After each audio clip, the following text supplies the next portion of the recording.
Now, this whole area is called the Temple Mount. This is the Temple Mount.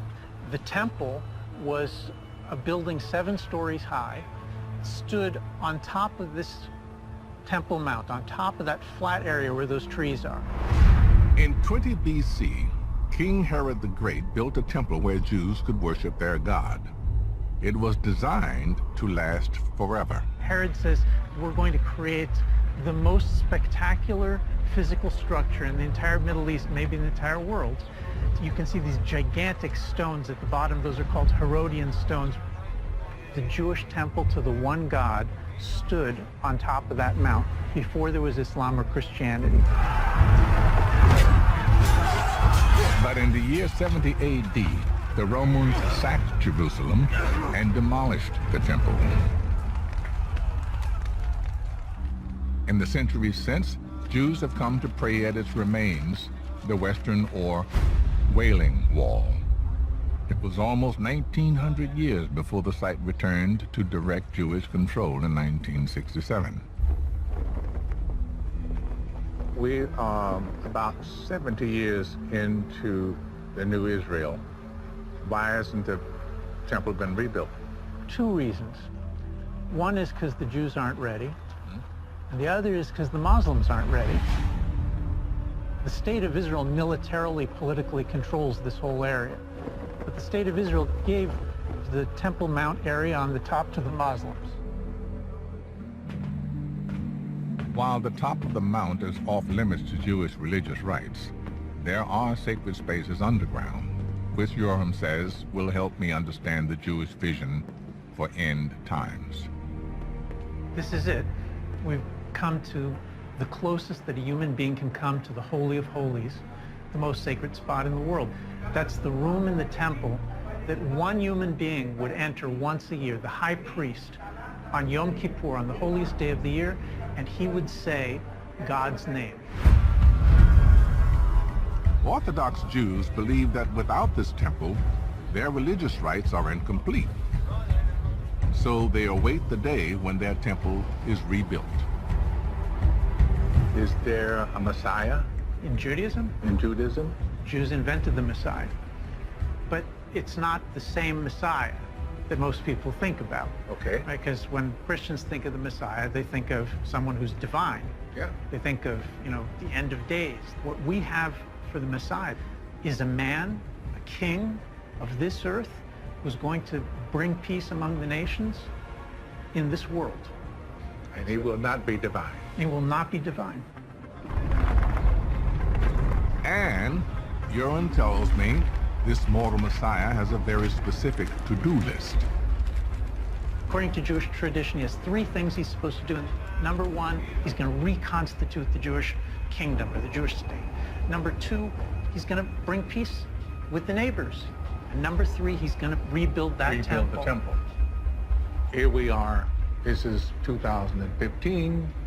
What are you going to do now? What is contemporary Jewish position on the temple? The Jews think of the world in terms of this dream that once existed in the world that was taken away. The Jews want to bring back into the world. That is the reconstruction of the temple. The reconstruction of the temple as the crowning symbol of this era of justice and peace that we're supposed to be assisting to bring back into the world. Judaism is just one of many religions that envisions the coming of world peace one day. But looking at this place, where so many religions intersect, it's hard to imagine peace coming. If the Antichrist is to successfully impersonate the true Messiah, it follows that he also must attempt to rule the world from Jerusalem with what would appear to be eternal rule. Only then can he declare, I am the Messiah.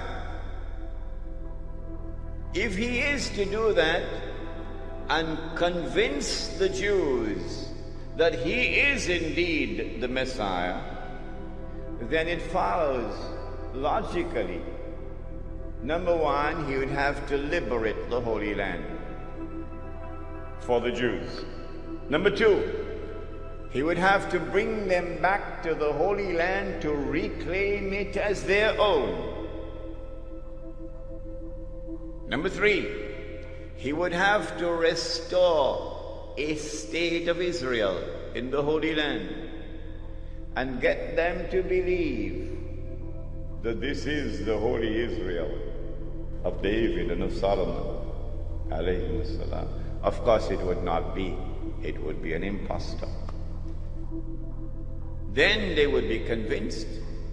And finally, he would have to cause that state of Israel to become the ruling state in the world. Only then would he be able to rule the world from Jerusalem. Then he can get up and say, I am the Messiah. And they would believe that he is indeed the Messiah. And then he could rub his hands and he can say, mission accomplished.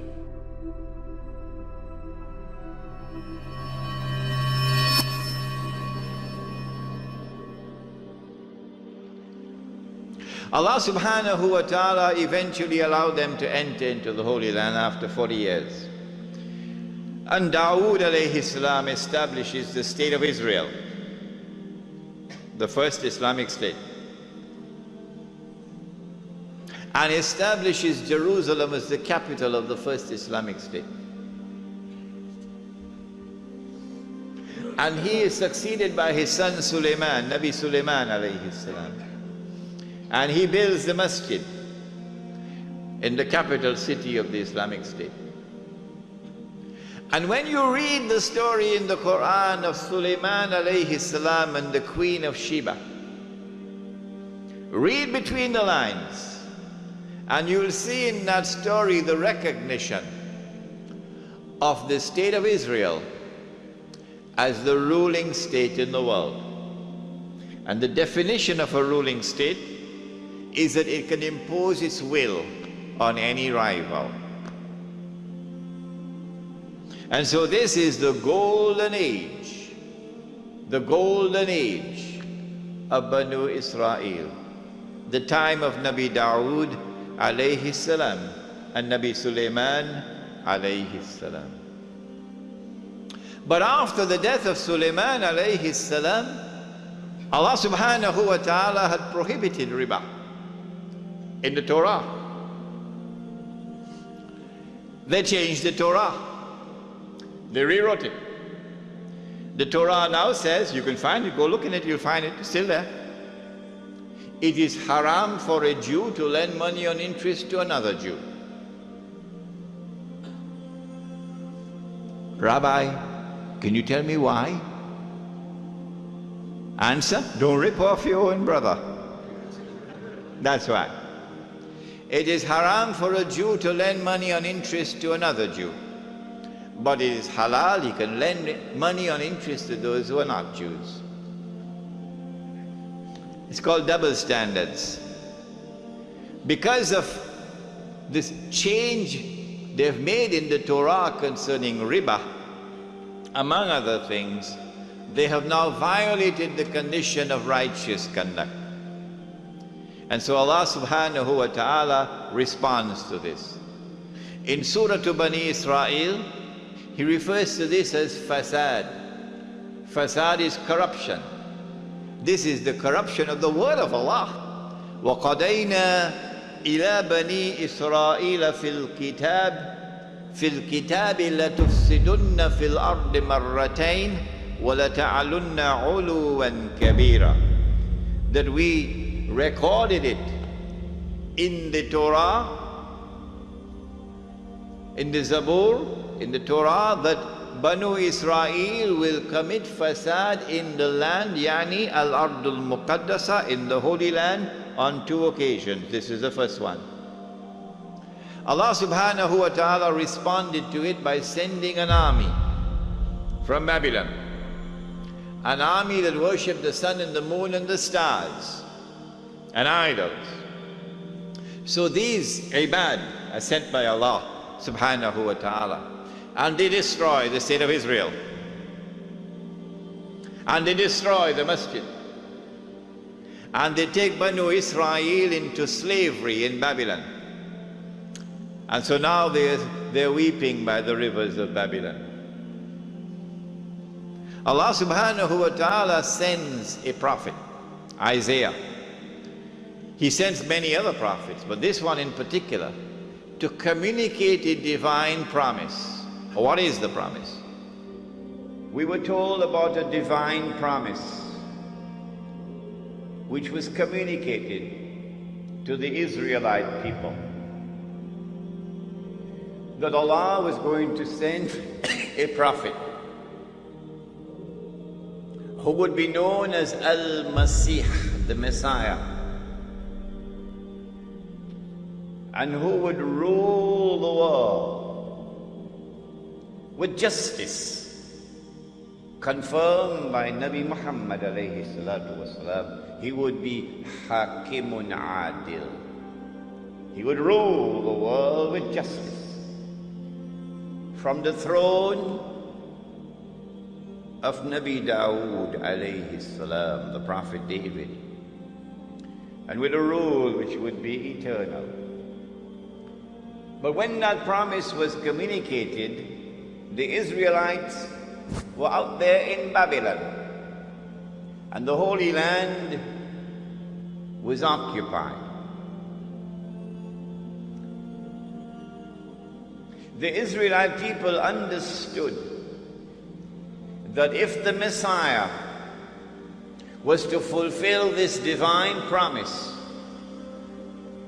there were certain logical implications which followed. Number one, that he would have to liberate the Holy Land. Number two, that he would have to bring the believers back to the Holy Land to reclaim it as their own. Number three, that he would have to restore the holy state of Israel, founded by David and Solomon, Allah's blessings be upon them. And number four, that this holy state of Israel would have to become once again the ruling state in the world. And then the Messiah could rule the world from the throne of David alayhi salam, with a rule which would be eternal. After almost 100 years in Babylon, suddenly things began to happen, and the Holy Land was liberated. The Persian Empire defeated Babylon, and the Israelite people were allowed to return to the Holy Land to reclaim it as their own and to restore the holy state of Israel. And the temple or the masjid built by Solomon alayhi salam was rebuilt. And so the Israelite people are now excited. The excitement has reached fever pitch. The Messiah must be around the corner. The golden age is coming back. We're going to rule the world one more time. And sure enough, the Messiah came. But when the Messiah arrived, the son of Mary, while some of them accepted him, the young ones, the poor, the humble, the innocent, فَآمَنَ طَائِفَةٌ مِّن بَنِي إِسْرَائِيلَ, the establishment, the rabbis, the priests, rejected him. وَكَفَرَ طَائِفَةٌ. Why did they reject the Messiah? Answer: because Allah tested them, and because they were seeing with only one eye, they failed the test. They said, وَنَعُوذُ بِاللَّهِ مِنْ هَذَا. They said that his mother had committed that enormous sin. And they said that this baby was a bastard. If they had seen with two eyes, with the internal eye, then they would have known, oh no, appearance and reality were completely opposite to each other with this baby. That she was still a virgin. She gave birth to the baby. But they did not see with the internal eye.